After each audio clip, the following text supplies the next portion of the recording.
orang Jawa Mas Lu ini ya. Jadi konteks ini kita perlu untuk apa? Perlu untuk ya belajar itu kan sepanjang hayat, ya kan? Betul ilmu itu kan wajib bagi sekalian mukminin muslim ini wajib untuk. Jadi hukumnya mencari ilmu, thalabul ilmi itu adalah wajib. Dengan demikian, ya sepanjang hayat, ketika kita sudah di ruang-ruang publik, ya ruang publik yang formal, itu artinya tanggalkan ya ain kita, jubah kita, profesi kita tanggalkan semua karena kalimat tolaknya itu satu sebagai abdun. Kalau sebagai kita memposisikan sebagai abdun, maka dengan siapapun kita bisa berelasi, ya, melakukan kontak. Kontak itu dari bahasa Latin tangiri, bahasa Inggrisnya touch. Jadi kontak itu sentuhan, ya, BPJS, ya berikan, pelukan juga sentuhan. Nah itu penting sekali. Jadi Bapak Ibu kalau sering berkontak, melakukan sentuhan-sentuhan, namanya sentuhan kan tidak harus secara fisik ya. Jadi kontak itu ya kebanyakan secara psikis, secara kejiwaan. Makanya Imam Ghazali itu menomorsatukan atau mengedepankan bagaimana jiwa itu menjadi panglima dalam kehidupan kita. Ibnu Tufel mengatakan, Hai Ibn Yakton, hidup itu adalah anaknya kesadaran. Nah, menyentuh kontak itu di wilayah kesadaran, di wilayah conscience, ya, consciousness itu penting sekali. Baik, Bapak Ibu, saya persilakannya dari Aceh untuk apa menikmati pergumulannya, ya, mempertanggungjawabkan apa proposalnya di hadapan 4 dosen yang sudah dikirim ke sana. Dan kita nggak apa-apa sudah, kita tetap saya ingin kalau sedianya nanti sampai jam setengah 8 ya, insya Allah nanti maghrib kita sudah break ya, ini jam karena tadi persis 16.00 WIB saya mulai, maka nanti persis maghrib kita cut off ya, kita akhiri pertemuan kita. Baik, terima kasih banyak. Sekali lagi kehadiran Gus Bahrul Ulum di tempat kita barangkali nanti akan bisa memberikan wawasan ya. Jadi kebiasaan mengajar dimanapun berada, apalagi yang menggunakan sistem hybrid seperti ini, memang penting dan perlu mendesak sekali bagi kita ya ada tandem. Ya diskusi itu akan semakin marak kalau peserta diskusi itu memang sudah ready ya, sudah ready dan memiliki apa wawasan yang setidaknya bisa gayung bersambut ya, karena kebenaran objektif itu diawali dari subjektivitas. Jadi objektivitas itu dari subjektivitas yang direlasikan kemudian menjadi intersubjektif. Intersubjektif itu equal to objectivity. Intersubjektif itu adalah objektivitas. Nah, objektivitas itu ya dari satu dasar ya yang namanya sepakat, agree. Ya, objektivitas itu karena disepakati bersama. Jadi agree. Betapapun masing-masing kita mungkin tidak sepakat, ya kan? Tapi kata bijaknya, prudensialismnya, secara retoris, ya, karena retorika itu tidak saja apa yang teraktualisasi lewat lisan, retorika itu juga lewat tulisan, ya. Retorika itu both of apa language and writing dan tulisan, sehingga ada satu kata satu kalimat yang itu begitu bijaksananya, begitu prudennya, ketika sudah silang pendapat dalam sebuah diskusi, sudah sulit untuk menemukan titik temu, maka ada baiknya Bapak Ibu ya, misalkan nanti Bapak Ibu diberi kesempatan menjadi pimpinan sidang atau menjadi seorang mediator atau sebagai seorang moderator, maka satu kalimat yang akan menjadi senjata utama untuk mencairkan perbedaan distinguishment ya, perbedaan dari sekian organon, meminjam pemikiran Aristoteles ya, ada interpretasi, ada organon, ada distinguishment, ada perbedaan, maka katakan kita sepakat untuk tidak sepakat. Betapapun kita tidak sepakat, tidak menemui kata satu, kalimat sawa, tapi diawali kita sepakat, ya, kita sepakat untuk tidak sepakat. Itu kan enak ya, elok sekali itu, sehingga sudah cukup untuk mencairkan suasana. Ini kata-kata atau kalimat yang perlu kita pergunakan ketika kita ya dalam kehidupan sosial ini, dalam kehidupan bersama ini, togetherness, ya, to live together. Untuk hidup bersama itu kita harus mengedepankan, mengemukakan hal-hal yang general, yang objektif, yang itu menunjukkan kata sepakat, ya, sama dengan konteks penulisan proposal, ya, research writing, itu ada hal-hal yang perlu diperhatikan, Bapak Ibu sekalian, ya, sangat perlu untuk diperhatikan, sangat mendesak untuk dicamkan, ya, sangat penting, ya, tidak saja dicatat, tapi juga disampaikan, ya. Apa itu?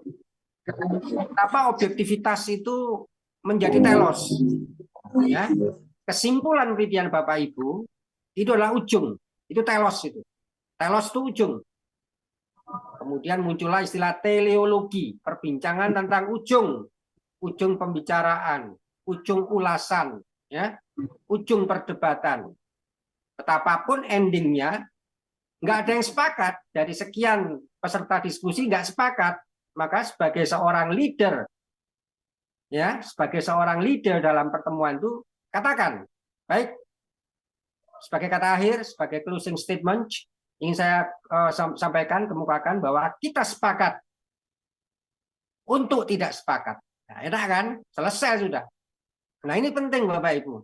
Retorika dalam lisan dan tulisan, apalagi dalam pembahasan, itu sangat penting. Karena jangan lupa Bapak Ibu, riset kita, penelitian kita, betapapun itu penelitian informal maupun penelitian akademik, sebagai responsibility, pertanggungjawaban seorang mahasiswa dalam dunia ilmiah, ya, tesis untuk S2, disertasi untuk S3, itu tiada lain adalah apa? Pertanggungjawaban, ya, responsibility. Nah, pertanggungjawaban akan apa? Pertanggungjawaban akan pentingnya objektivitas. Tidak heran di bab 3 proposal itu ada keabsahan data. Keabsahan data itu adalah untuk mendorong, menavigasi peneliti untuk apa? Mencetuskan sebuah kesepakatan ilmiah. Objektivitas, keabsahan data itu adalah wujud aktualisasi dari apa? Dari, ya, pertanggungjawaban peneliti, ya, untuk menunjukkan betapa riset yang sudah dilakukan itu sudah memenuhi kriteria objektif. Ini penting sekali, Bapak Ibu.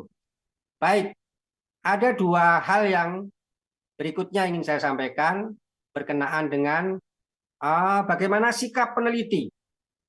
Sikap peneliti tidak saja pada pre-riset, sebelum meneliti, ternyata itu penting dan perlu untuk tetap secara konsisten, ya, secara ajak tetap dipertahankan sustainability-nya, ya. Peneliti juga harus mempersiapkan diri baik pre-riset maupun ongoing riset ketika berjalan, ataupun di endingnya post-riset. Penting diperhatikan adanya konsep bahwa apa yang dilakukan peneliti, ya, hindari yang namanya amrun adamiyun. Apa itu? Peneliti, researcher, itu sedang menavigasi sebisanya, idealnya, sedang mengobservasi realitasnya. Realitas peneliti adalah melakukan observasi. Idealitas peneliti menavigasi. Betapapun navigasi itu nanti ada unsur manipulasi, ada unsur apa? Memainkan subjektivitas dari seorang peneliti. Betapapun itu semua akan muncul, maka peneliti harus memperhatikan yang namanya amrun adamiyun. Jangan sekali-sekali ya mencermati, mengobservasi sesuatu yang tidak ada wujudnya. Amrun adamiyun itu adalah perbuatan, tindakan, pikiran, perasaan. Ya, ini saya ambil dari kitab Hikam. Amrun adamiyun itu sesuatu yang nggak real. Jadi researcher itu sedang mengamati apapun yang amrun wujud, yang real. Kenapa ini penting? Karena inilah yang secara inherent melekat bagi seorang researcher, seorang peneliti yang harus dia lakukan ya, among di antara pre-research, ongoing research maupun post-research. Itu harus konsisten. Penyikapan itu harus konsisten bahwa jangan sekali-sekali kita terjebak, terjerembab dengan hal-hal yang amrun adamiyun tadi. Harus amrun wujud. Yang kita lihat, kita cermati, kita observasi, amrun wujud. Ingat, betapapun researcher itu adalah Bani Adam. Saya kontekstualisasikan dengan Quran ya, kita Bani Adam. Kata Bani Adam dalam Quran disebut tidak kurang dari 8 kali. Ini adalah, ya sudah, namanya Bani Adam itu kan keturunan Nabi Adam yang berpotensi, berkemungkinan untuk salah dan khilaf. Disebut 8 kali. Tapi jangan lupa kita juga bashar, manusia. Bashar itu manusia dari sisi fisik ya. Saya sebut tadi secara fisik ya. Secara fisik kita ini bashar. Kenapa? Itulah sebabnya Nabi Nuh disebut Abul Bashar Sani. Ya. Nabi Nuh itu adalah bapaknya manusia kedua. Kalau bapak manusia pertama itu Adam, maka Nabi Nuh adalah Abul Bashar Sani. Dengan konteks itu, maka sekali lagi Bani Adam aja tempatnya salah dan khilaf. Secara basyarit, secara kemanusiaannya juga kita tempat salah, khilaf dan lemah. Tapi jangan lupa kalau kata basyar itu di Quran disebut sekitar 36 kali. Nanti Gus Ulum bisa mengoreksi ya. Apakah betul ada 36 kali disebut? Tapi jangan lupa kita sebagai Anas. Ya, researcher sebagai Anas yang disebut di Quran paling banyak 261 ya. Apa Anas itu? Itu menunjukkan konsep manusia sebagai umat. Jadi Anas ini manusia sebagai umat. Ya. Sebagai umat. Maknanya sosiologis. Maknanya community. Ya, manusia, researcher sebagai umat itu maknanya adalah sosiologis. Kalau ini kemudian dijadikan dasar untuk bertindak bagi seorang researcher di tengah-tengah anggota komunitas, anggota masyarakat, anggota sekian umat manusia yang ada, maka seyogyanya seorang researcher itu betul-betul membuka mata, telinga, dan hatinya ya, keterampilan koherensinya, keterampilan korespondensinya, keterampilan burhaninya, keterampilan bayaninya, keterampilan irfaninya, ya, betul-betul merasakan bahwa dia, si Anas tadi, researcher sebagai Anas tadi, sedang berada di sekian manusia-manusia yang lain. 261 kurang lebih disebut. Yang terakhir Al-Insan. Ini disebut sekitar 65 atau berapa kali ya di Quran ya. Ini apa? Posisi researcher manusia yang paling lah. Karena apa? Makna Al-Insan itu sudah mengaitkan dengan Bani Adam ya, kemudian Bashar sebagai Anas yang mengedepankan akalnya, aklunnya. Di Hikam itu disebut kalau aklun, akal itu kemudian tidak menjadikan Allah dan Rasulnya sebagai hakim, oh bahaya itu. Ya. Kalau hakim bagi aklun itu adalah selain atau amrun adamiyun yang mengemuka bagi aklun yang melengkapi sosok al-insan, nah itu bahaya sekali. Maka penting sekali Bapak Ibu sekalian, researcher itu tetap betapapun dia sedang mengobservasi, menganalisis, membahas, jangan lupa untuk apa? Untuk selalu ingat pada sanad. Penelitian terdahulu yang sudah dilakukan oleh para pendahulu, researcher pendahulu itu harus tetap juga diperhatikan. Jangan sok-sokan kemudian kita sombong, nggak bisa. Gara-gara berambisi untuk menemukan sesuatu yang baru, baik inovasi, discovery maupun invensi, ya. Jangan lupa Bapak Ibu, penelitian terdahulu, para pendahulu kita itu harus dijadikan sanad rujukan. Kalau itu tidak dilakukan, berarti aklon dia sebagai researcher yang merefleksikan dirinya sebagai al-insan, itu berarti sudah lepas dari keterpautan dengan seharusnya aklun dipergunakan. Jadi aklun jangan sampai kemudian berjalan liar, tidak diikat. Makanya konsep imamah itu ya, tradisi para ulama dahulu itu memakai imamah itu kan, igal itu kan diikat ya. Itu filosofinya supaya aklun itu nggak kemana-mana, dibatasi, dilimitasi ya, diikat ya, pakai karet atau apa tuh yang hitam tuh ya. Konsep imamah itu adalah secara filosofis aklun kita jangan terbuai, jangan kemudian terlempar, apalagi kalau tercerabut dari akarnya yang hanya berkutat dengan amrun adamiyun. Itu kan nggak realistis. Ngapain kita bahas sesuatu yang nggak ada wujudnya? Harusnya aklun itu, aklun seorang researcher itu betul-betul menukik, ya, menavigasi manusia al-insan yang bersangkutan untuk sampai kepada pandangan, persepsi, kemudian temuan yang amrun wujud. Sesuatu yang realistis. Oke, kembali kepada mereview kepada pertemuan sebelumnya, istilah dialog. Ini relasinya dengan dialog tadi. Ya, dialog itu apa?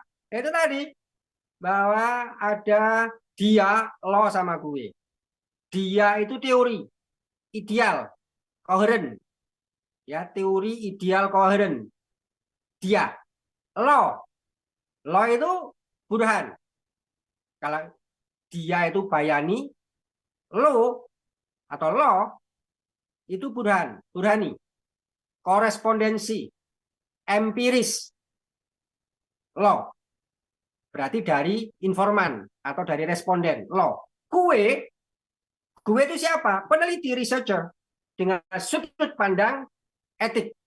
Kalau lo sudut pandang emik, gue dari sudut pandang etik, ya, observasional. Peneliti berada pada posisi gue, dia teori, lo informasi dari para informan atau para responden, gue ini peneliti. Lo itu sudut pandang emik, fonemik, gue sudut pandang etik, fonetik. Dalam sintaksis ya, ilmu struktur bahasa itu sintaksis ada fonemik, fonetik. Ya, dia dan lo itu hilir mudik sa'i antara nalar induktif dan deduktif.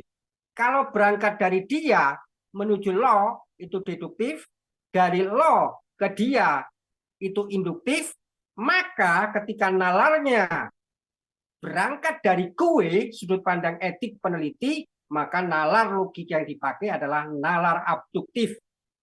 Saya ulang kembali. Nalar abduktif adalah nalar yang dikemukakan oleh seorang peneliti ketika dia memposisikan dirinya untuk menimbang, menakar, ya, mendiskusikan antara dia dan lo, antara teori idealis dengan informasi yang empiris. Berarti itu adalah nalar abduktif. Abduktif itu kuasa peneliti untuk menimbang antara dia dan lo. Jangan lupa, ketika Bapak Ibu membahas, jangan lupa ada nalar heuristik. Ketika membahas, Bapak Ibu menggunakan nalar heuristik. Apa itu? Nalar heuristik adalah nalar untuk menemukan solusi. Bukankah riset kita diawali dari kegelisahan, kegamangan, ya, kepo, keingintahuan, sanksi, doubtful, keraguan-raguan.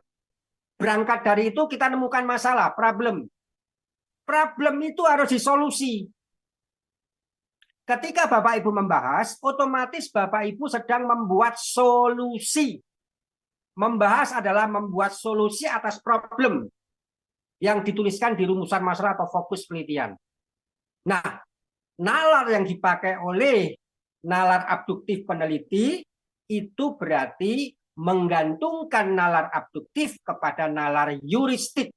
Nalar heuristik adalah nalar untuk memecahkan masalah. Nalar untuk menyajikan solusi. Untuk apa solusi?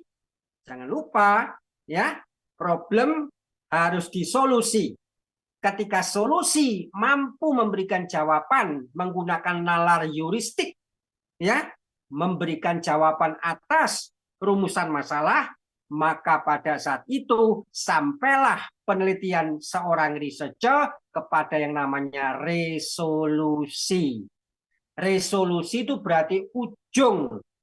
Berarti penelitian kita sudah memberikan manfaat. Ingat, di bab 1 ada tujuan penelitian, ada manfaat penelitian. Ketika penelitian ini sampai kepada manfaat penelitian dituliskan di bab 1, terbukti bermanfaat penelitian kita, maka ingatlah, yakinlah bahwa riset kita sudah sampai kepada resolusi. Itu nanti muncul. Resolusi dalam bentuk apa? Tulislah di implikasi, baik implikasi akademik teoritik maupun implikasi praktik. Jadi di bagian penutup, setelah kesimpulan ada implikasi teoritik dan implikasi praktik. Maka dua hal itu, implikasi teoritik, akademik, dan implikasi praktik itu merupakan resolusi dari riset kita. Clear ya? Kalau dalam pembahasan kita awali dari teori, kemudian menceritakan tentang informasi, berarti dari umum ke khusus, berarti deduktif nalar yang dipakai. Kalau dalam pembahasan kita menuliskan terlebih dahulu informasi dari para informan, data dari responden, kemudian cerita tentang teori, berarti berpikir bernalar dari khusus ke umum, berarti induktif. Ya, baru kemudian di akhir pembahasan perumusan masalah, maka peneliti wajib ya menyisipkan nalar abduktif dan nalar heuristik. Saya yakin ini belum pernah dibahas dimanapun berada. Insya Allah baru saya yang membahas ini. Gara-gara saya tadi ngobrol dengan Gus Ulum, saya di teras rumah sambil ngopi menemukan hal seperti ini. Alhamdulillah, mudah-mudahan manfaat Bapak Ibu sekalian. Tinggal mengaplikasikan. Ya apa gunanya kalau kita sering mendengarkan informasi, keterangan, kalau tidak bikin aja makalah yang cukup 10 halaman misalkan, makalah kecil-kecilan itu untuk melatih ya daya nalar Bapak Ibu sebagai researcher atau sebagai writer, ya research writer, penulis penelitian ya.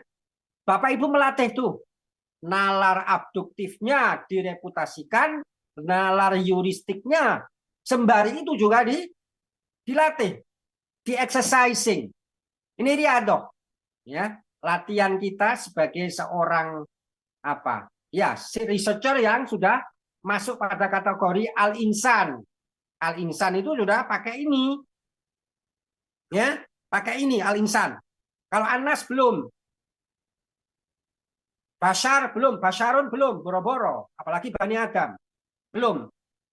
Nah, tujuan kita dalam keseharian kita ya, against our everyday life activities, untuk setiap kegiatan kita mulai bangun pagi sampai bangun pagi lagi, maka hakikatnya kita sedang menjalani kehidupan ini. Hakikatnya adalah ya kita sedang meneliti Bapak Ibu, kita sedang meriset, ya, kita sedang meninvestigasi, sedang menavigasi. Navigasi itu kan urusan arah ya, intensi ya, bukankah arah itu tergantung pada intensi. Intensi itu apa? Niat. Intensi saja tanpa atensi, tanpa kita penuh perhatian, ya, tanpa mewujudkan intensi tadi, ya, apalah artinya niat? Betapapun niat sudah dapat pahala ya, tapi sirro wala niat, niat yang tersembunyi tadi itu harus diwujudkan agar sampai kepada ya temuan. Dalam konteks penelitian namanya temuan, dalam konteks kehidupan apa? Kesadaran. Jadi fact finding dalam riset itu, ya, kalau direfleksikan kepada hal yang lebih makro dalam kehidupan yang lebih global dalam diri kita, temuan penelitian itu adalah kesadaran. Satu kesadaran beranjak ke kesadaran yang berikutnya yang lebih tinggi. Semakin kita sadar, maka hakikatnya kita menemukan. Dalam bahasa Ibnu Athaillah As-Sakandari, jadi kitab Al-Hikam itu adalah temuan-temuan beliau. Ibnu Athaillah As-Sakandari itu menemukan banyak mutiara-mutiara kehidupan yang kemudian dituliskan. Betapapun itu, Ibnu Athaillah ini merefleksi atau menuliskan kembali apa yang pernah disampaikan oleh gurunya Ibnu Abbas ataupun kakek gurunya Sayyid Abdul Hasan Asyadzili. Ya, bedanya ya. Seorang penulis musannif itu seperti Ibnu Athaillah kan ya nggak ada cara lain. Tulisan itu muncul gara-gara beliau mengamati pada sudut pandang etiknya, pada nalar abduktifnya, pada nalar yuristiknya, atas apa yang secara bayani ada di kitab Quran dan hadis, ya kemudian secara burhani dicontohkan, diperkatakan oleh gurunya dan kakek gurunya, jadilah kemudian temuan-temuan hikmah 1 sampai hikmah 183 kalau nggak salah ya, mohon dikoreksi ya. Hikmah 1 sampai hikmah 183 itu kan banyak sekali. Sedikit sih kalau dihitung ratusan ya, tapi kedalaman hikmah itu, hikmah 1 sampai sekian, itu luar biasa sekali. Sudah sebanyak denyut nafas kita, sebanyak kedipan mata kita. Ya. Atata khalqihi waritukan nafsihi wazinata arsyihi wa midata kalimatihi. Luar biasa sekali. Nah, bukankah contoh exempling sanad yang sudah sampai kepada kita bagaimana Imam Bukhari Muslim, bagaimana Ibnu Athaillah As-Sakandari, Zakaria Al-Ansori dan seterusnya itu para musannif ini tiada lain, beliau itu researcher. Imam Syafi'i itu researcher. Itu peneliti semua itu, beliau-beliau itu sudah mencontohkan bagaimana cara meneliti itu. Tidak mungkin kalau tidak berangkat dari ghirah untuk meneliti. Hanya muncullah kemudian, ya, jangan salah, jangan lupa bahwa tradisi meneliti yang begitu menggemuruh di dunia barat itu tiada lain, itu direduksi, diambil, ya, benchmarkingnya itu nyontoh para sarjana muslim. Di saat kemunculan Rasulullah di abad ke-8, ya, itu di Eropa itu sudah jumud, sudah kegelapan mereka di Eropa itu jahiliyah. Abad ke-8 di Eropa itu.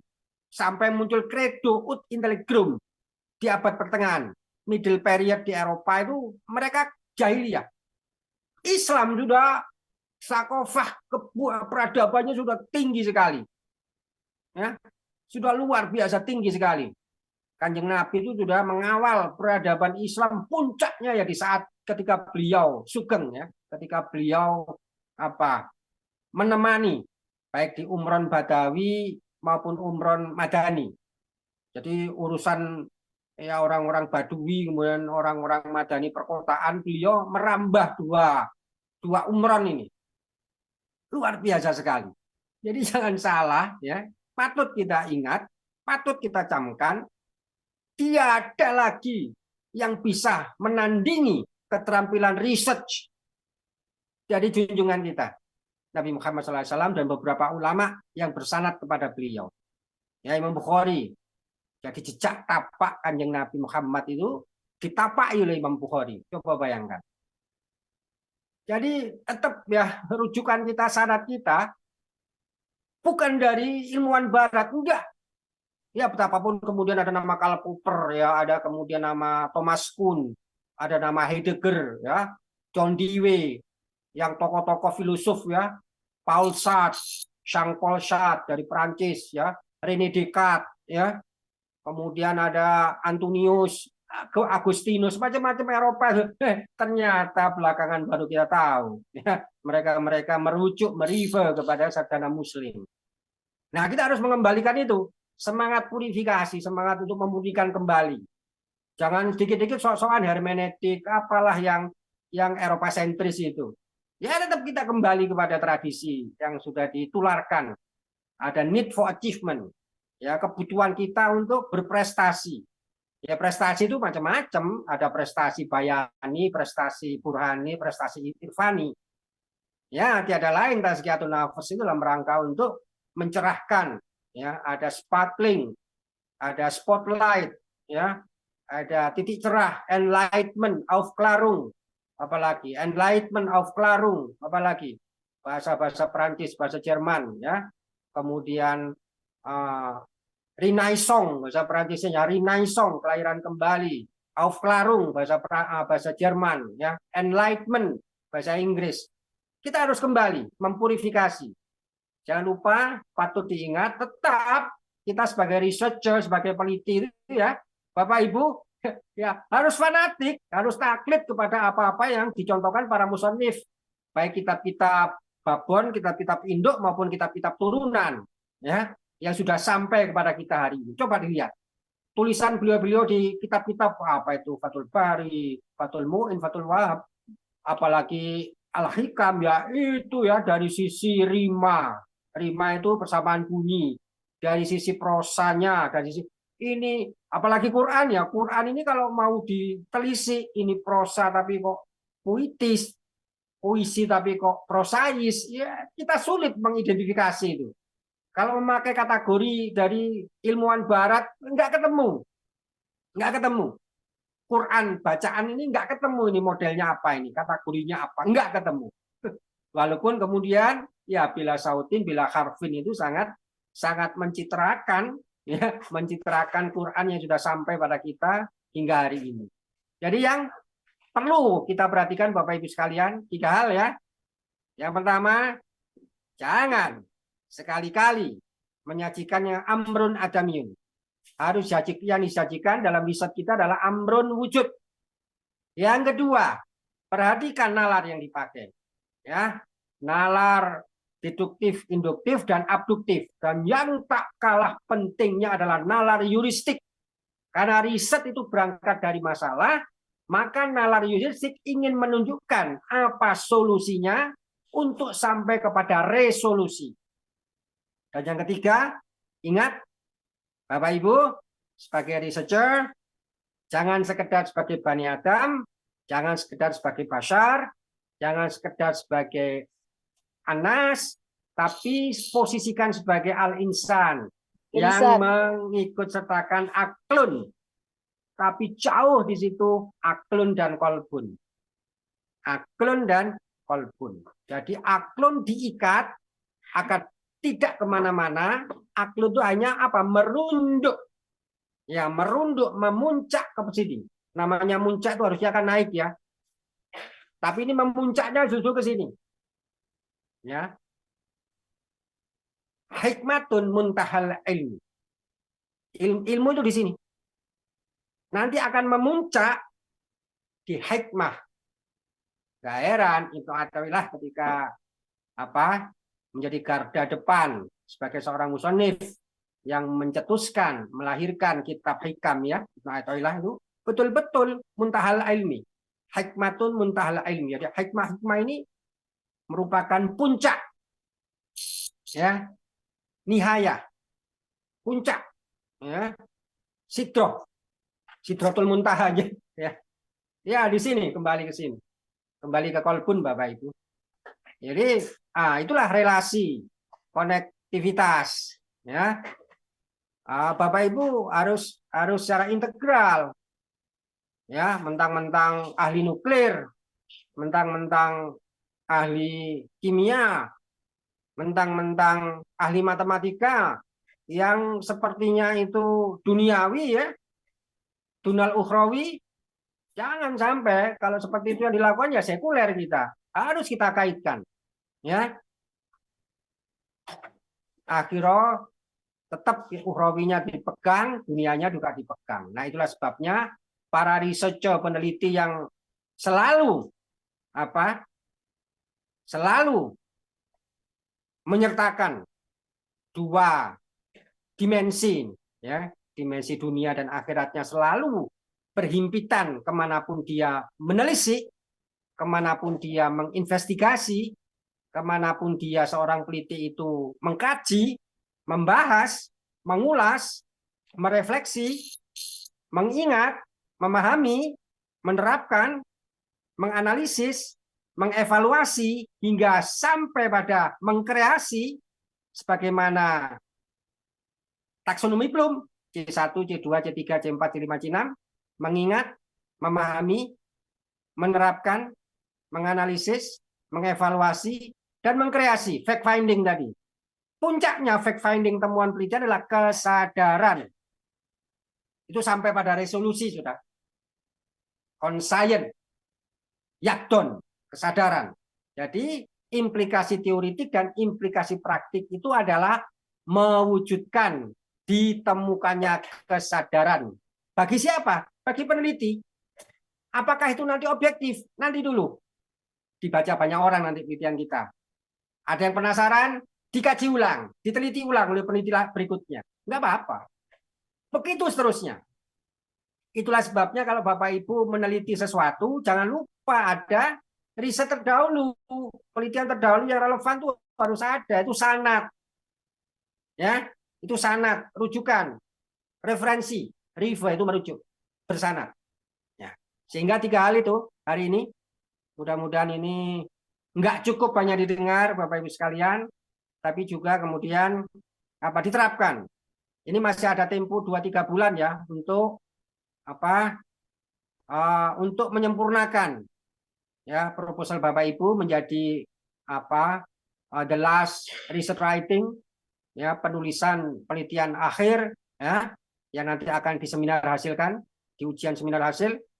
Kalau Bapak Ibu menggunakan nalar ini insya Allah ya, insya Allah nanti akan saya berikan contoh ya Bapak Ibu dalam 10 lembar, mulai dari rumusan latar belakang dalam format artikel lah, sampai bagaimana cara menerapkan nalar deduktif, nalar induktif, nalar abduktif, dan contoh nalar heuristiknya. Kan saya berikan contoh, saya bagi, saya share di grup kita ya sebagai patokan lah, benchmarking untuk Bapak Ibu bagaimana menganalisis atau membahas atau mengulas sebagai bagian penting body text ya, batang tubuh dari artikel riset kita. Demikian Bapak Ibu, sekedar memberikan, mohon maaf ya, ini mudah-mudahan bisa memberikan pencerahan, Aufklärung, bisa memberikan enlightenment, bisa memberikan renaissance, bahasa Perancisnya, pencerahan, dan bisa menambah giroh kita, kesukaan kita, ya. Kalau kecintaan enggak lah, kebiasaan kita untuk terus meneliti dan meneliti. Jangan berhenti hanya karena kuliah S2. Untuk meriset itu enggak, jangan berhenti hanya karena Bapak Ibu kuliah S2. Selanjutnya dalam kehidupan sehari-hari Bapak Ibu juga meriset, lebih diterapkan pada kehidupan sehari-hari. Jangan yang amrun adamiun. Harus betul-betul sesuatu yang betul-betul ya, yang touch. Ya. Yang kontaktif. Ya, kontak itu tangire touch, menyentuh. Menyentuh itu bukan secara fisik ya, tapi secara metafisik. Ya, menyentuh itu secara metafisik. Kalau menyentuh fisik, ya kita bisa meraba, bisa berinterview ya. Tapi kalau menyentuh secara metafisik itu berarti melakukan inner view. Keterampilan nalar abduktifnya yang dikedepankan, inner view. Ngobrol dengan dirinya sendiri, inner view. Itu berarti nalar abduktif yang dipakai. Demikian Bapak Ibu sekalian, mudah-mudahan bisa memberikan pencerahan. Silakan monggo kalau ada yang ingin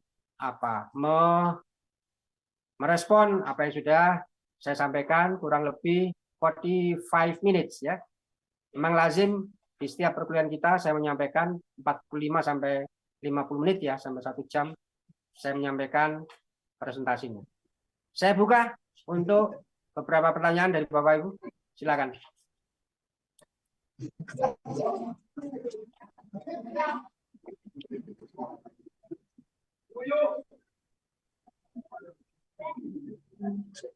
Silakan Ayo Bapak Ibu, mangga silakan.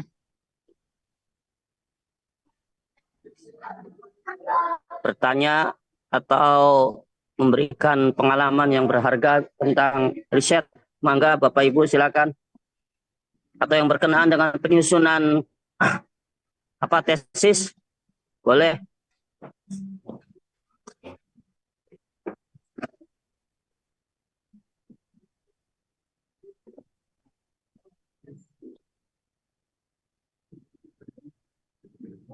Mungkin Gus Ulum akan memberikan masukan ini yang baru lulus fresh graduate ini S2-nya baru lulus berapa nggak sampai sebulan yang lalu ya Gus Ulum, silakan Gus Ulum.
Mantap, luar biasa. Banyak yang menarik tadi ya, Pak ya. Ada bahasa corong teori. Nah, menarik corong teori, Pak. Iya, bagus-bagus, Pak Marzuki ya. Ini Iya, pengalaman Gus Ulum ini luar biasa sekali. Setelah sekian lama di Kawah Chandra di Muka, kemudian memberanikan diri untuk ambil S2 di UIN Jogja. Yang konon UIN Jogja ini termasuk perguruan tinggi yang sangar ya. Dari sisi keilmuan mau cari ilmu ke Jogja memang. Ya. Dan 3 poin yang saya tangkap. Yang pertama, beliau menyajikan, mempresentasikan tentang nalar interaktif.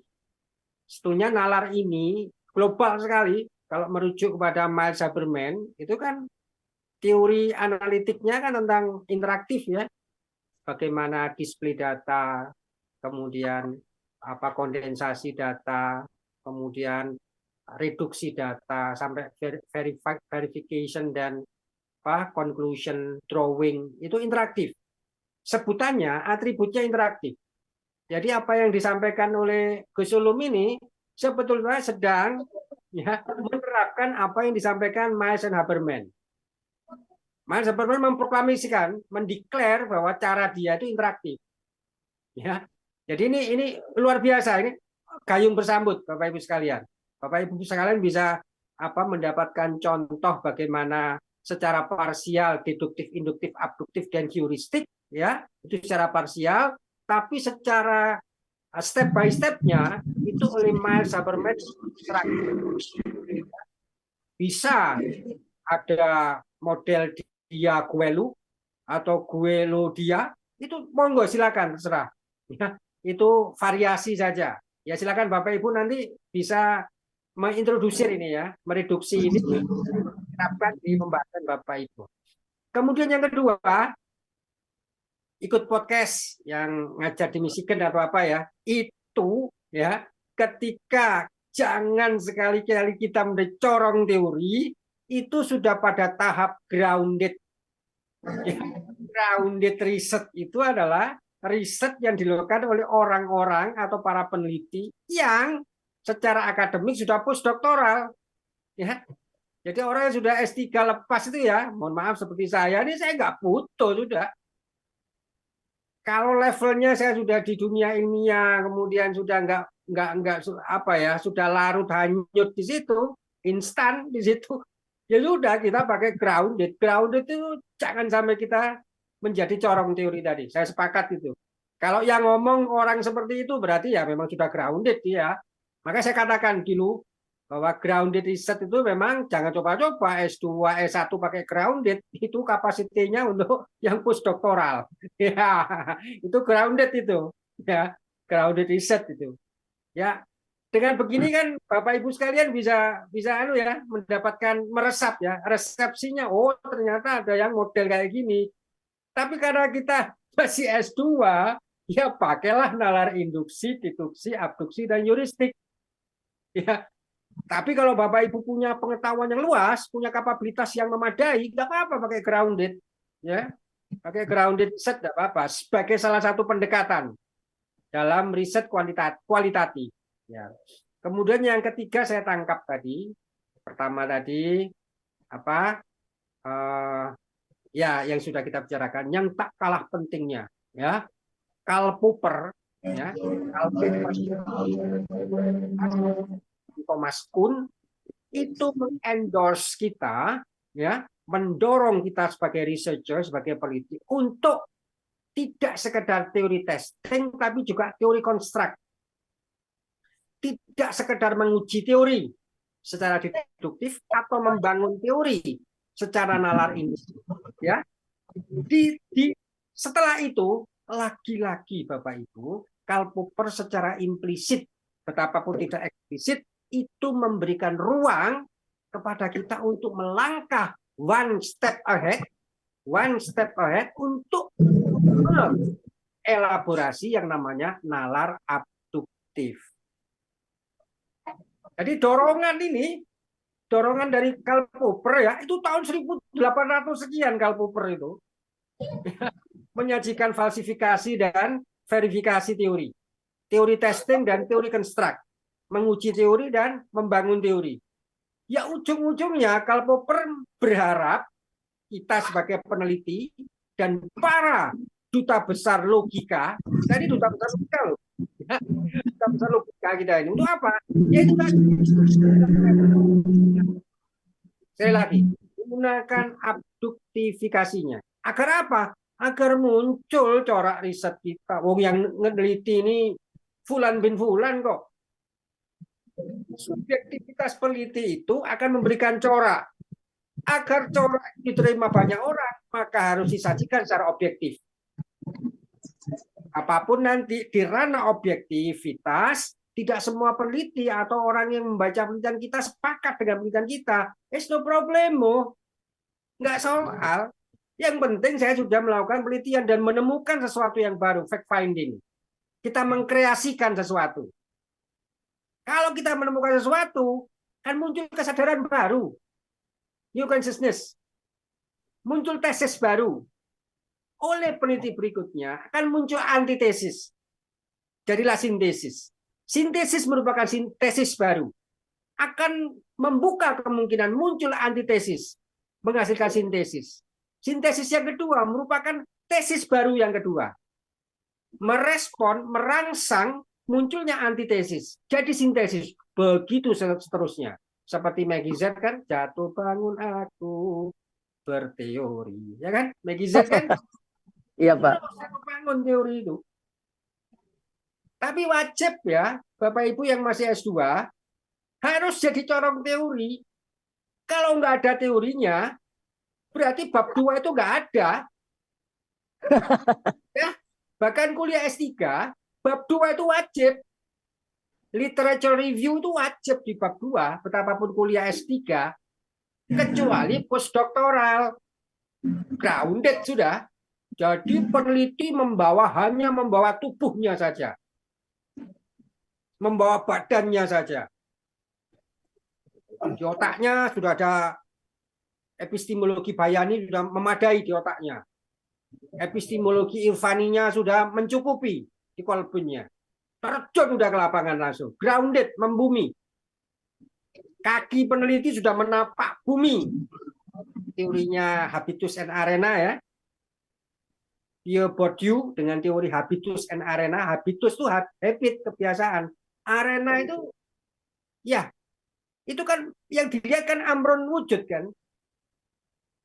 Pikiran, tindakan, dan perasaan yang diamati. Amrun wujud, bukan amrun adami. Jadi grounded researcher, peneliti yang membumi itu, ya, menapaki jalan penelitian, jalan metodologisnya dengan mengamati. Cuman datang, ibarat matanya sebagai kamera, telinganya sebagai recorder, mata kamera, telinga recorder, berjalan sudah. Selap, selap, selap. Semua suara terdengar, semua gambar terekam di matanya, baru kemudian ujung-ujungnya grounded researcher itu yang menolak mahasiswa ini menjadi corong teori. Ujung-ujungnya grounded researcher menjadi penteori. Bukankah apa yang dilisankan oleh researcher, apa yang dituliskan oleh researcher, hasil amatan, bukankah itu teori? Kalau teori dimaknai sempit seperti yang di buku-buku, di riset-riset, bukan. Ini saya sedang berteori ini. Kalau tidak boleh menjadi corong teori, bila Sautin itu, bila Harvin, coba, ya, ini yang alumni Michigan ini, yang ada di Michigan ini mengatakan begitu. Ya. Lalu kembalikan pada etimologinya, akar katanya. Teori apa sih? Teori ini describing, explanating, considering, teori ini. Penguraian, eksplanasi, penjelasan, considering, pertimbangan-pertimbangan. Itu teori semua itu. Makna paling simple teori adalah penjelasan, deskripsi. Anak kecil bisa berteori. Nah, dari mana? Tuh, tadi dari warung depan beli coklat. Dia sedang berteori. Teorinya levelnya describing. Well, ini Pak Marzuki, Gus Ulum, ini menarik sekali ya, respon ini menarik sekali, luar biasa sekali. Silakan, yang lain kalau ada yang mau merespon, silakan.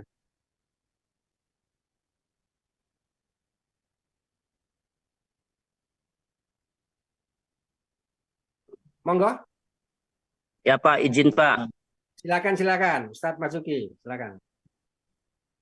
Kalau kita lihat tesis ya, yang berkembang di masyarakat, yang lagi viral itu kan tentang tesis Kiai Haji Imaduddin Pak, yang luar biasa itu ya, dampaknya ya, itu menurut pandangan Bapak secara ilmiah itu bagaimana ya?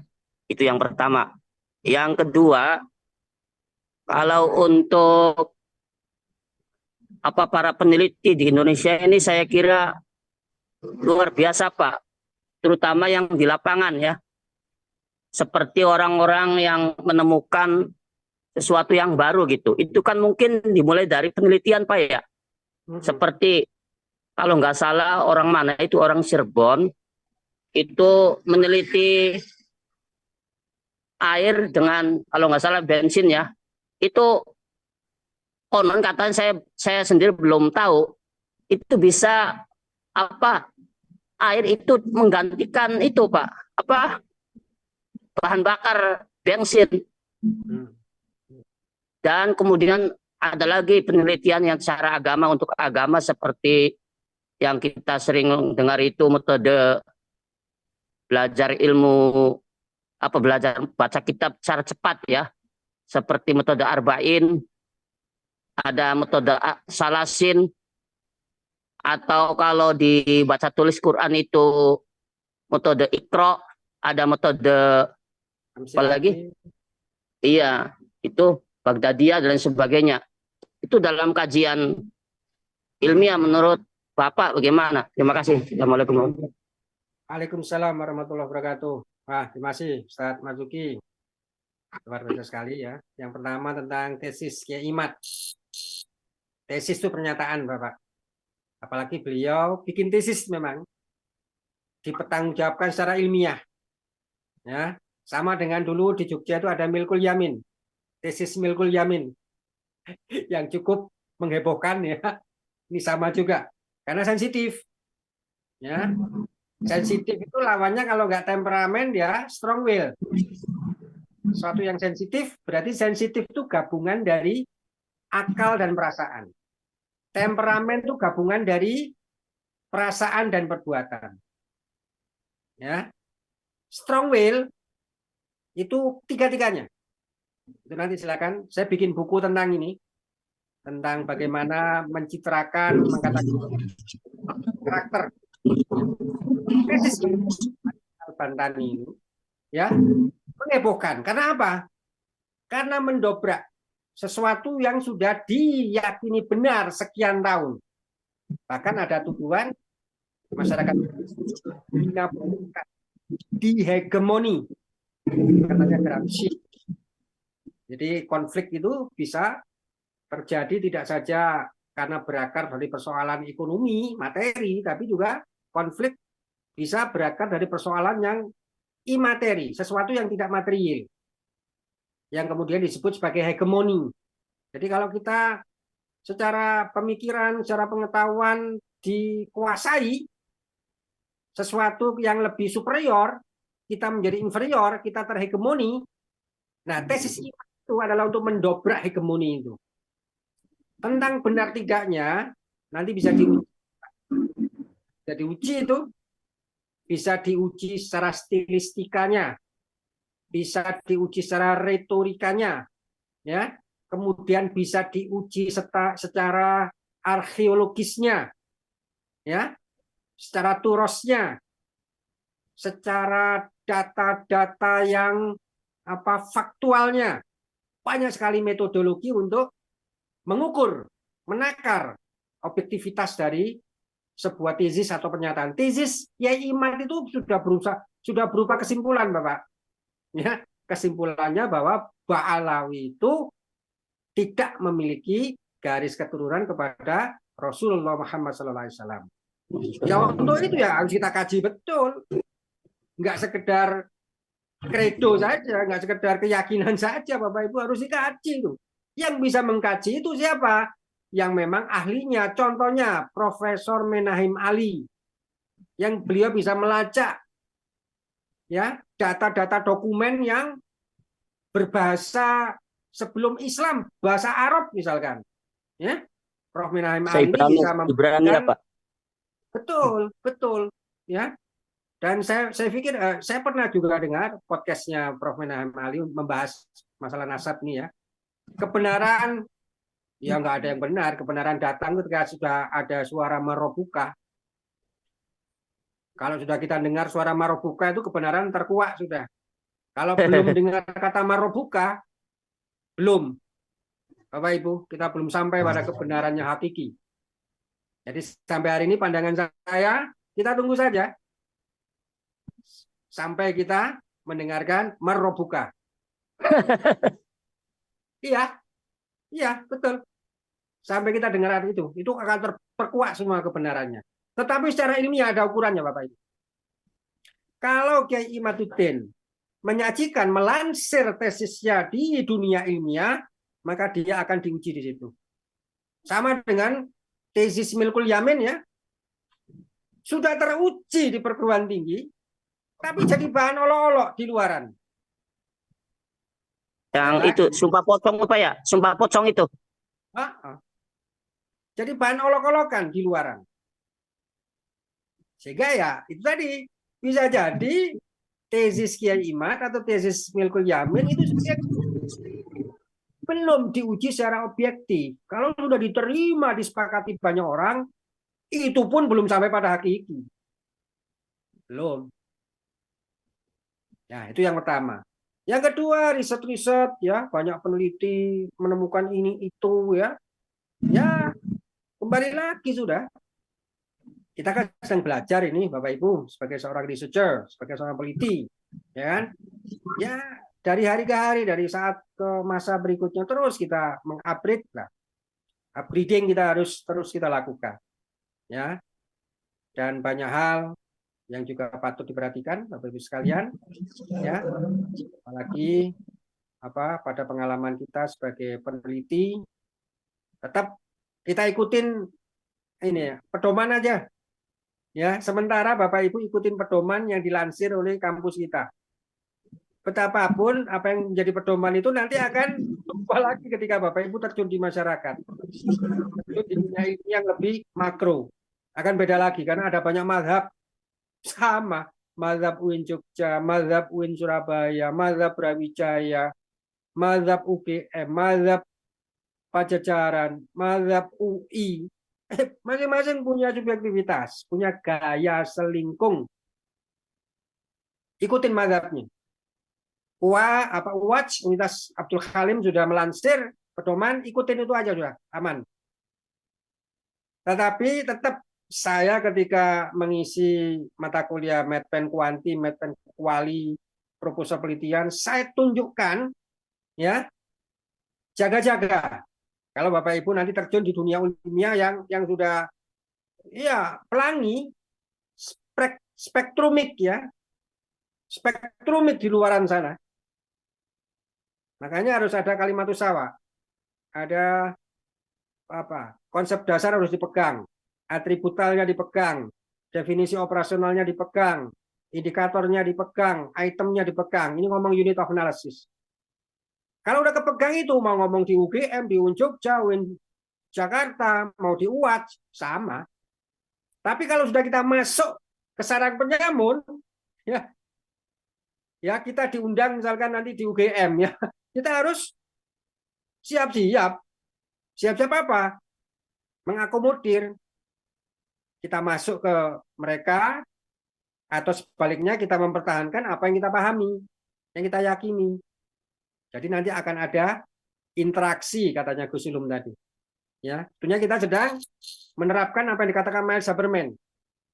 Itu kan teori interaksi kan dalam membuat pembahasan analisis interaktif, lebih tepatnya interaktif, Miles and Haberman. Demikian Ustadz Masuki, mungkin ada yang... Ya, makasih Pak penjelasannya. Assalamualaikum warahmatullahi wabarakatuh. Waalaikumsalam. Ustadz Salam. Al-Fatah. Silakan. Ya Pak. Ini tadi saya tuh masih ketika dari teori Bapak yang deduktif, induktif, abduktif, dan apa tuh heuristik tuh, Heuristik. heuristik ya. Itu kita bisa pakai di sebuah untuk riset ya, penelitian. Kemudian ada yang namanya metode nalar interaktif yang disebut oleh Gus Ulub tadi. Ini sebetulnya kalau ini responsif ya Pak. Sebetulnya kalau kita melihat dari segi keterangan dari Gus Ulum tadi bahwa kita punya hak prerogatif teori gitu. Di sini kalau kita punya hak prerogatif teori itu memang ya apa namanya kerangka apa namanya tadi buku yang pedoman yang dikeluarkan oleh kampus itu tetap harus kita pedomani sebelum kita menguatkan teori kita. Kemudian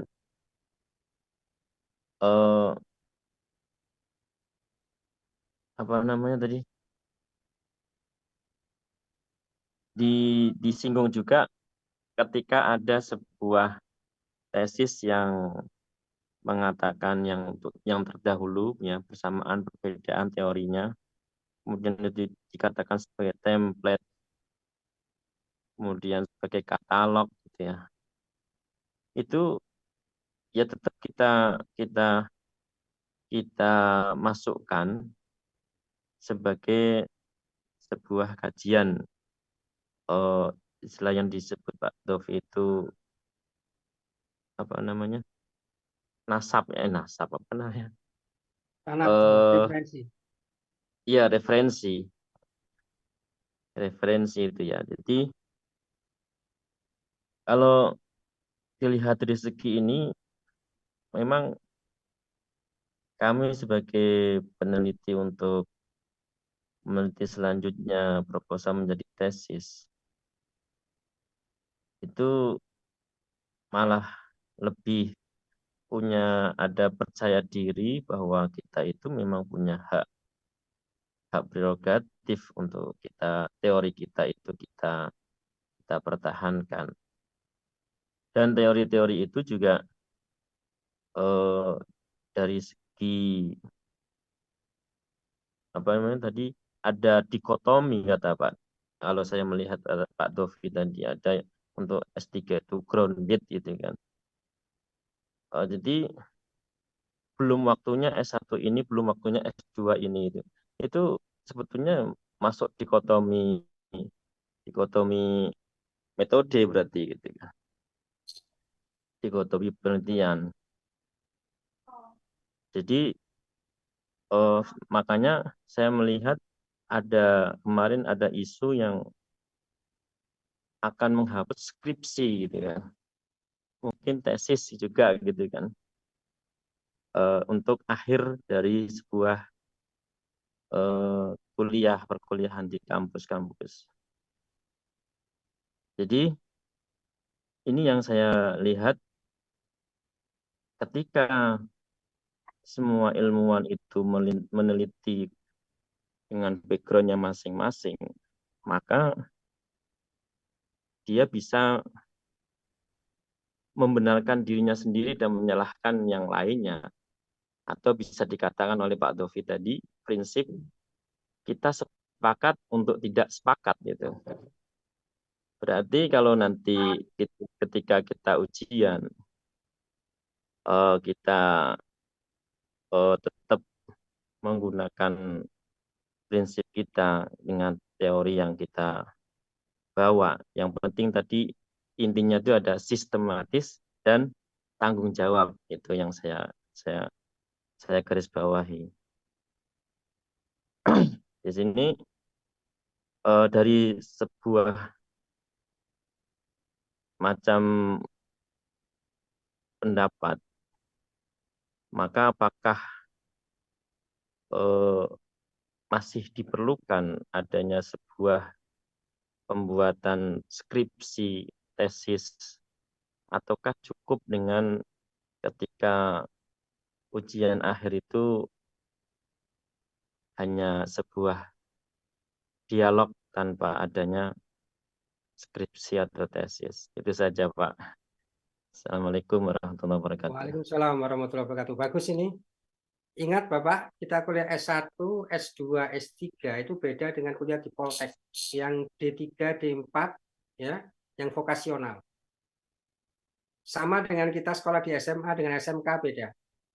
Kalau SMA itu kognisinya bisa 60%, kalau di SMK psikomotoriknya bisa 60%. Prakteknya bisa 60% di SMK, atau di Poltek prakteknya bisa. Nah, kalau sudah kuliah di D4 itu kan bukan lagi teori yang disajikan, tapi apa? Produk, portofolio. Ada memang model, ya, S1 sekarang di kampus-kampus itu nggak perlu skripsi, cukup produk aja. Yang lebih parah lagi, nggak usah skripsi, bikin artikel. Loh, artikel itu apa? Bukan skripsi. Skripsi itu tulisan. Skrip itu tulisan. Nggak usah buat skripsi, buat artikel. Artikel itu juga skripsi. Tulisan juga, tulisan ilmiah. Jadi kadang-kadang kita ini tanggung ya, kentang ya, kita kena tanggung ini. Kadang-kadang mengistilahkan sesuatu tapi tidak kepada makna atau secara substansi, ya, sifat dasar itu nggak kepegang. Hanya ngomong di eksistensi aja, wujud saja. Wujud itu kan eksistensi kan harus ngerti substansinya, sifat dasarnya, baru kemudian esensinya. Esensi itu ya rasanya. Sehingga Bapak Ibu perlu nggak bikin skripsi? Ya lihat, Bapak kuliah di mana? Kalau kuliah di universitas, prodinya manajemen, ya tesis S2. Tesis itu apa sih? Pernyataan ilmiah.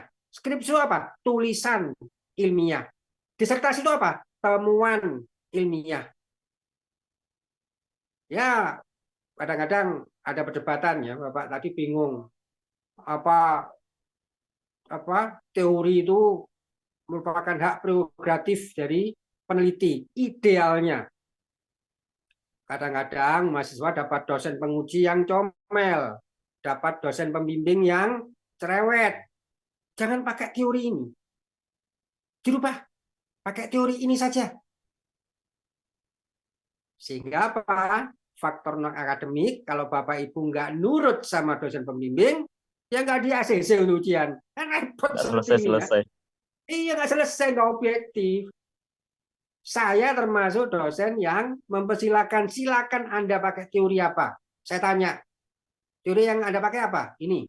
Tahu nggak ini siapa yang berteori? Sebutkan nama penteorinya. Apa yang melatari teori ini muncul? Apa konsep-konsep yang disajikan? Apa fakta-fakta yang tidak ditunjukkan? Apa asumsi atau prinsip teoritik yang dibangun dengan kalimat jika maka?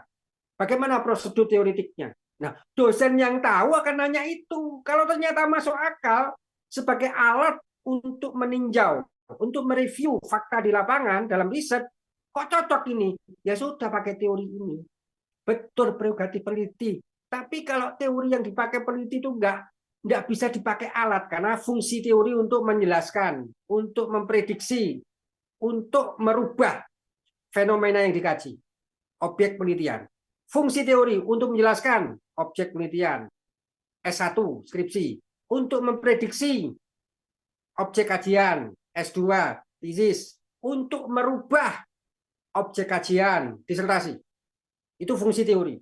Sejauh teori itu mampu untuk menjelaskan, maka cukup untuk level skripsi.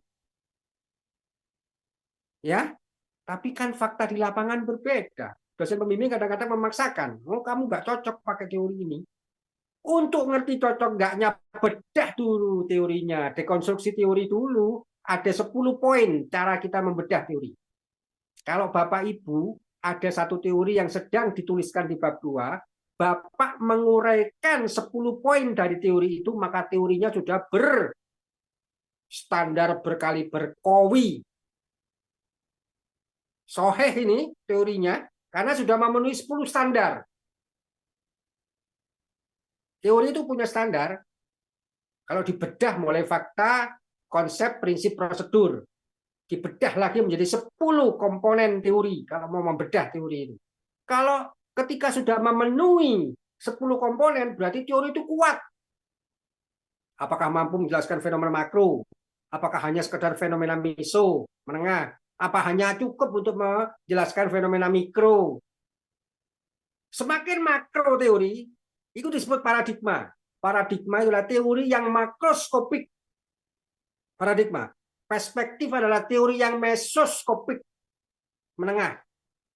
Teori sendiri, hakikatnya teori sendiri, kalibernya adalah mikroskopik, hanya mampu menjelaskan parsial-parsial, partikularistik fenomena.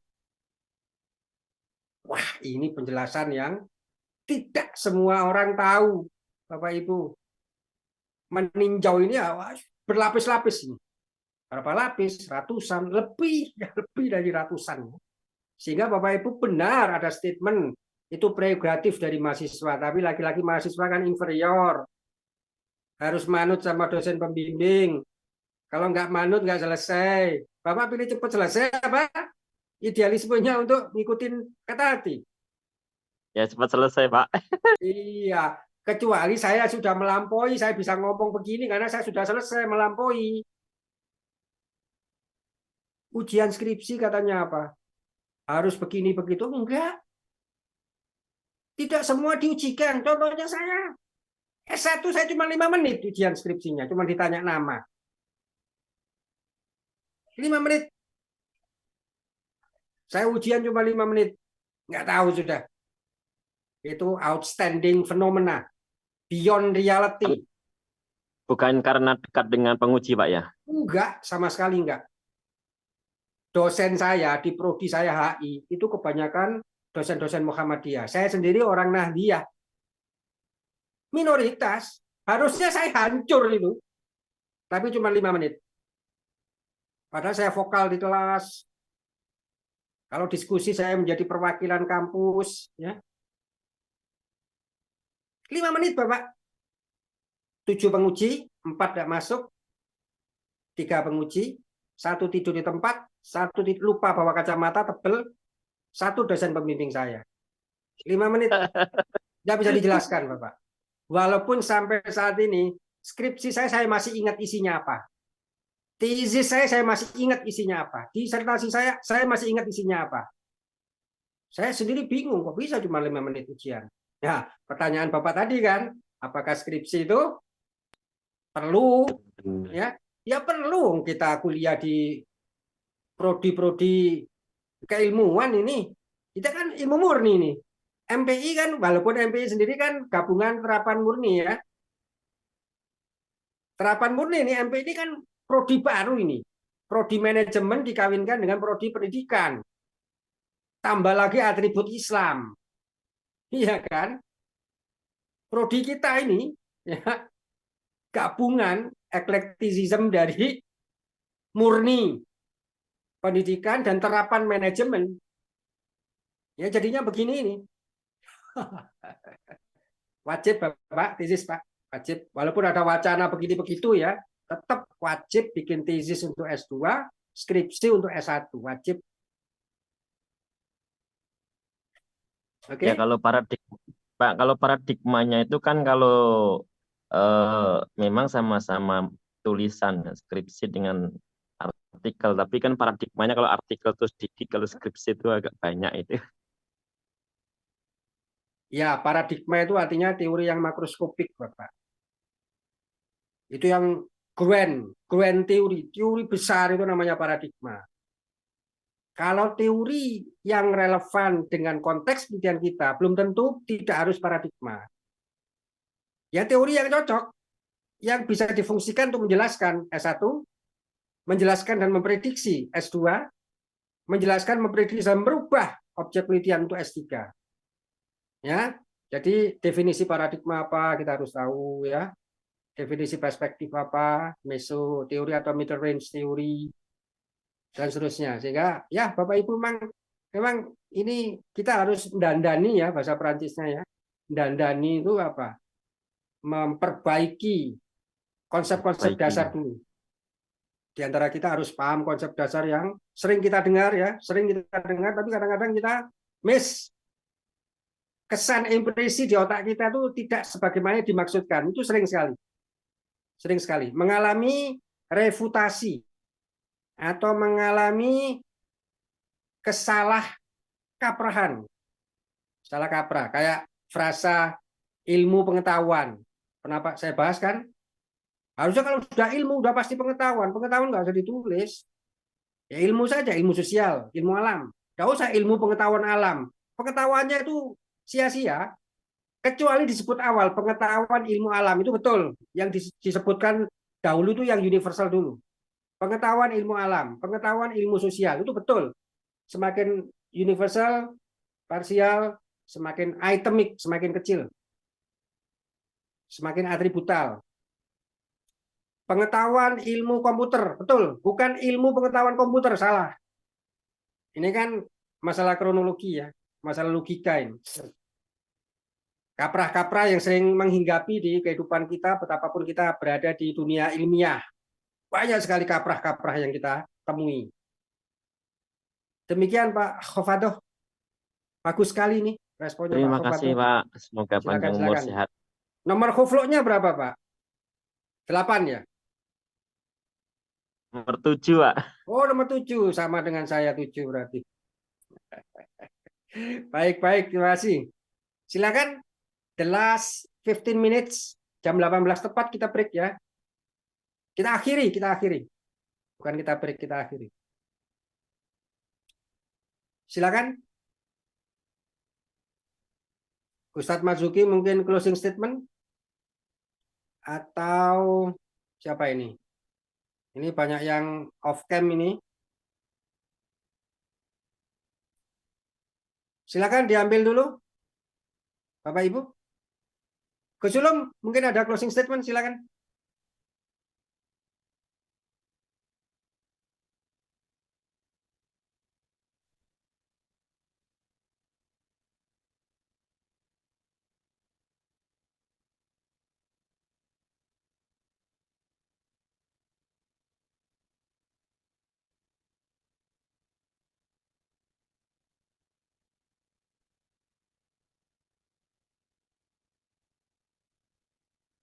Ya, ya Bapak Ibu ini sedang direcord ya sama Gus Ulum. Nanti akan diupload di Tirta Amerta Scholarship.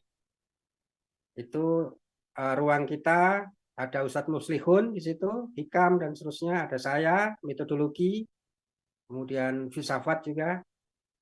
Jadi silakan nanti dilihat di situ ya. Yang tidak ikut kuliah bisa ya ditulis Gus Ulum ya. Tirta Amerta Scholarship. Ya Pak, Tirta Amerta Scholarship. Scholarship. Baik, Pak Bunadi atau Pak Khofadah silakan diambil dulu. Di screenshot dulu.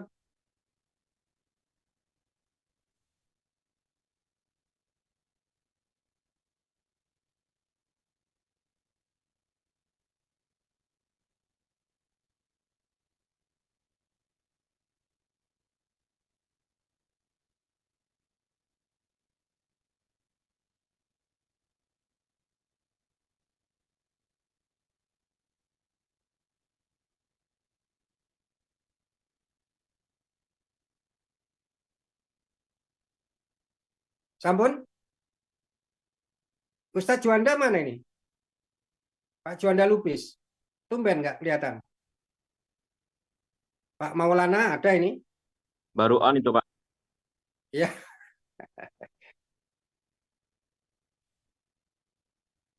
Ya baik, Bapak Ibu sekalian, mohon maaf. Ya, Saya sudah. akhiri sampai di sini. Mudah-mudahan manfaat. Jangan khawatir untuk pertemuan kita pada Amin. sore hari ini sudah direcord, sudah direkam. Gus Ulum nanti akan kita share. Nanti akan saya sebutkan di grup kita. Silakan untuk mencermati, kemudian mencatat kembali bila perlu, ya. Karena adalah membaca dan membaca apa yang kita tulis. Ikro di Ya, Pak. kolam, Terima kasih. ya. Menuliskan apa yang kita baca dan membaca kembali apa yang kita tulis, begitu seterusnya. Maka Siap, Pak. akan muncul kualitas, quality. Amin, amin. Oke. Terima kasih banyak Bapak Ibu sekalian. Selamat untuk yang Aceh yang sudah menyelesaikan sidang proposalnya. Sukses selalu, ya. Insya Allah 2 pekan lagi kita masih ketemu pada pembahasan yang lainnya. Dan mudah-mudahan akan lebih memberikan manfaat. Apalagi saat, ya sekarang mungkin masih au-a gelap. Saya yakin itu, nggak semuanya mudeng. Nggak semuanya bisa diresepsi. Tapi kalau dengan di-record begini, lama-lama Bapak Ibu mencermati satu persatu sambil dicatat, sambil ditulis apa yang didengar, membaca apa yang sudah dituliskan dari hasil pendengaran dan seterusnya. Tidak sekedar mengingat, remembering, tapi understanding, using, analyzing, evaluating, terakhir creating, ya, taksonomi Bloom, sampai pada menemukan kesadaran, menemukan sesuatu fact finding berupa conscience, yakdon, kesadaran. Baik, Al-Akhiran, terima kasih, mohon izin. Saya tinggal dulu, ya.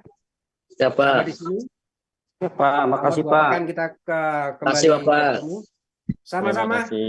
sama-sama. Terima kasih Terima juga. kasih Pak Dolfi, Pak Terima kasih Gus Gus Ulum. Ulum semuanya. Oke. Ya, Pak. Nggih. Kasih, Terima kasih. Assalamualaikum warahmatullahi Matur nuwun wabarakatuh. Bapak, Siap, Ibu. siap. Waalaikumsalam warahmatullahi wabarakatuh. wabarakatuh. Salam. Waalaikumsalam warahmatullahi wabarakatuh.